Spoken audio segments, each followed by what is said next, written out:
Happy Friday. I'm Shon, your host of the I'm Dealing With broadcast. And lately we've been talking about a series with trust, in dealing with trust, and why trust is so important. But not only is trust important, but then what do you do again when trust has been broken? We've talked about several different elements about trust and things that you can do to rebuild that trust once that trust has been broken. But we're just going to wrap this up with trust, this segment on trust, and talk about these next two factors. You know what they are? Okay, let's talk about it. One of the ones that even in the very beginning of dealing with trust, when trying to rebuild, the first thing you really got to do is count up the cost. Okay, count up the cost. I know it should have been the very first tip, but now that we're talking about it, we got to be able to count up the cost and or ask yourself the question of, is it even worth it? Think about the relationship that you've had with that individual or individuals, whether it's family, friends, coworkers, maybe your significant other, your husband and your wife. Sometimes it's your children. Sometimes it's aunts and uncles, mother and father. And you have to count up the cost and ask yourself, is it worth it?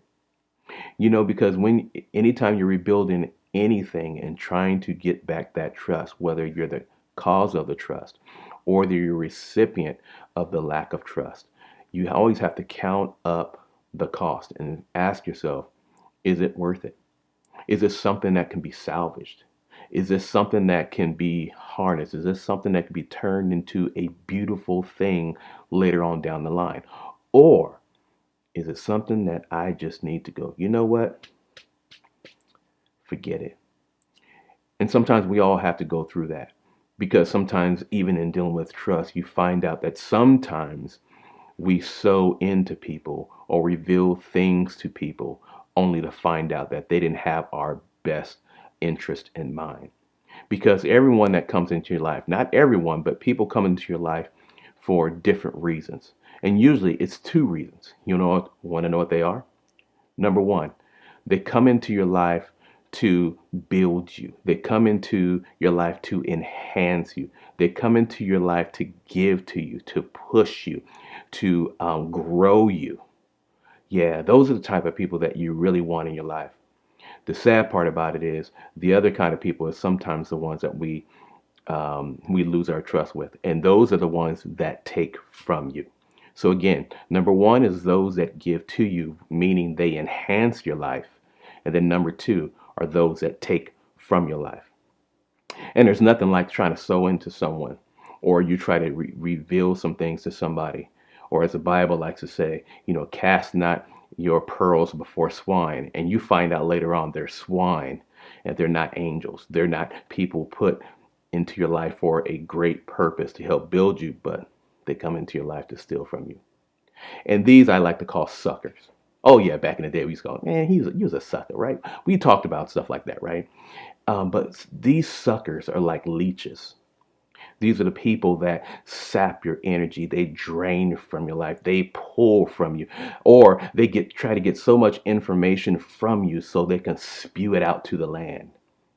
Those type of people that they treat you like a trash can.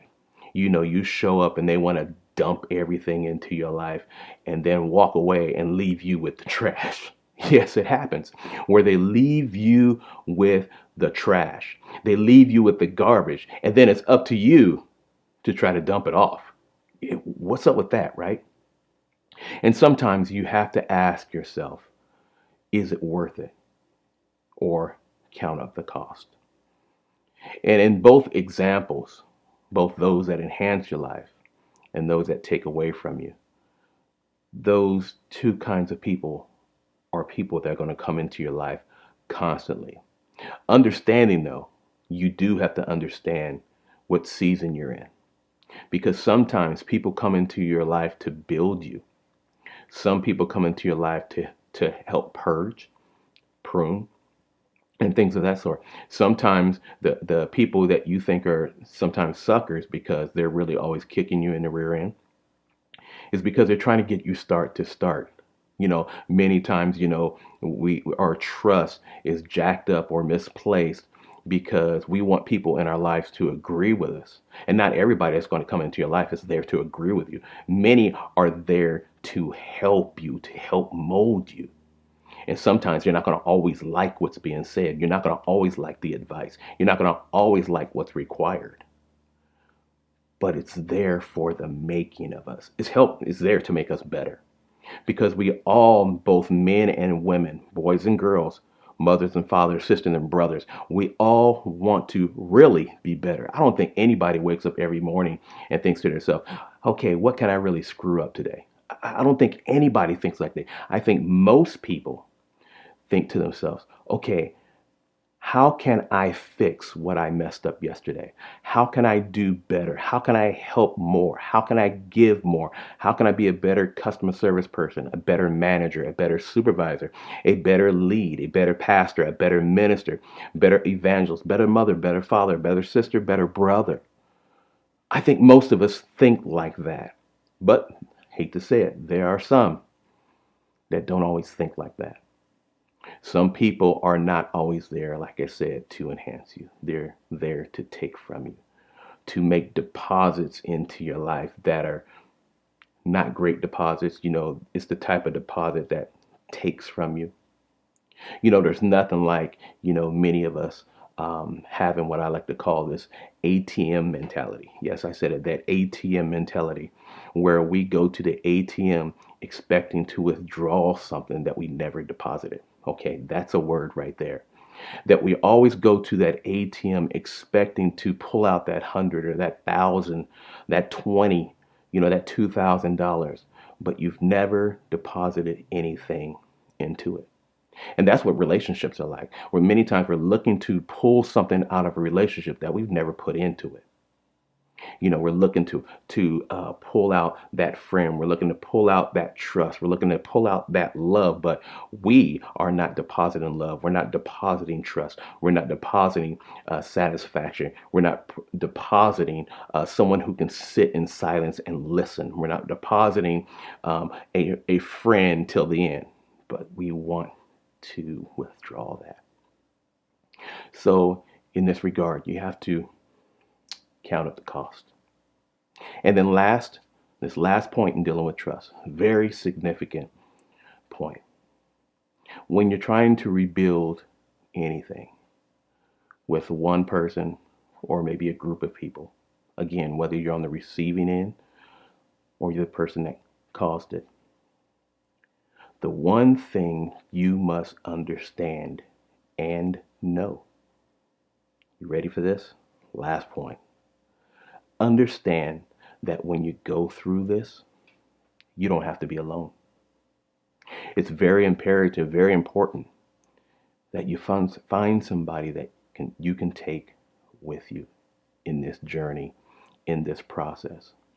Consider that if you're a husband and wife, you and your significant other, boyfriend, girlfriend, maybe you're engaged, maybe you're a couple, you're maybe a parent with a child, maybe an older child, a grown person.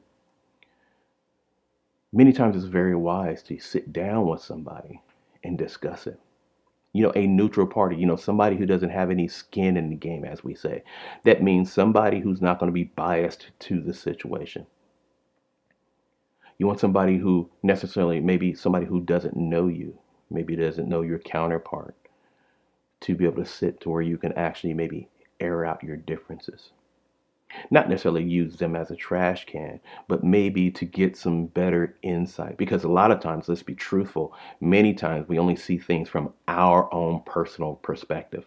We only see things through our lenses. See, I got these glasses on. I can only see certain things through this lens. And many times that's what we do in relationships. We see things through our own lenses. Because in all honesty, let's be truthful, that's all we really care about is how we see it. But have you ever thought about the person on the other end? Have you thought about thinking about it through their lens, their perspective, their vantage point? I remember a movie that I watched many years ago, and it was called Vantage Point. And something happened where someone was brutally injured, even unto death. And there were many people that actually saw it happen. In order to get down to the root of the matter, they had to talk to everyone that was there because, after all, everybody saw something different from their vantage point. And I hate to say it that many times because we only see it from our vantage point personally, we think we're always right. And sometimes we may be right in some things and realize later on, or maybe we don't, and we fail to realize that we're not completely right. We also have to ask ourselves, what are the things that maybe we have caused? What did we do to help this situation get worse instead of get better? And it's only through the vantage point of others, those that we may sit down with to discuss the matter. Not, I'm sorry, just not Real Housewives of Atlanta. Okay, that's not what we're talking about here. We're talking about sitting down with some good people, a person, again, who's unbiased, a person who doesn't have any skin in the game and really wants to get down to the root of matter. Maybe that's through counseling, maybe seeing your local pastor, maybe seeing just someone that is going to give you good, sound advice on the subject, and sit down with them, both you and the other party or parties, and actually air out the differences in why you feel from each vantage point why the trust dissolved, and then how you can bring it back. Because many times it's only until we see it from a different lens, from a different vantage point, from a different perspective, that we can then heal, not just personally, but collectively. And then truthfully, when we heal, both personally, collectively, and corporately, as a corporation, as a company, as a family, as an individual, we can then only love people based upon what real love really is. We can then only treat people the way they need to be treated, where they are, not because of who they are, not because of what they bring to the table, not because of what they offer your company, but because it's something that we all deserve. We all deserve to be treated right. We all deserve that when I explain to you and share to you my heart, that I know it's going to stay there and not get published out in the world. Not on Facebook, not on LinkedIn, not on Twitter, and all these different things. But it's only through trust that we can then have communion. We can break bread. We can sit down at that coffee shop and have coffee, sip a cup of tea, have dessert, go to Denny's, whatever that is. But it's through trust where I can share. We can just talk about different things. But it's in rebuilding the trust that there are many steps and avenues that we have to do to regain and rebuild that. And it takes both participants, not just one. It takes both participants. Now, if the other party doesn't want to participate, or the other parties, plural, don't want to participate, then guess what? You do all that is in your best interest. Do everything you can that is within your heart and in your will. You do everything that you can to do it, to try to make things better. And then if in fact they don't want to participate, then you can go, you know what? I did all I can. And they didn't want to participate. So guess what? It's now on them. Because you didn't want to participate, I can still see you. You can still love them, right? You can still love them. You can still hug them and boom, do the dap, handshake and all that, shake their hand. You can hug them and not feel any kind of way because you have genuinely tried to do everything you can. Let them go home and talk about you because they had they'll say, this person had the audacity to try to shake my hand. He had the audacity to try to hug me. She had the audacity to try to say hello to me in the walkway. She had the audacity to speak to me in the parking lot while we were parking our car. Let them be that. But guess what? Because you tried to do everything you can. Your conscience, your mind, and your heart is clear. And you let them deal with that, because truthfully, it is harder to be evil than it is to be good. Once again, I'm Shon, your host from the I'm Dealing With broadcast. Take care, and I'll see you again next time.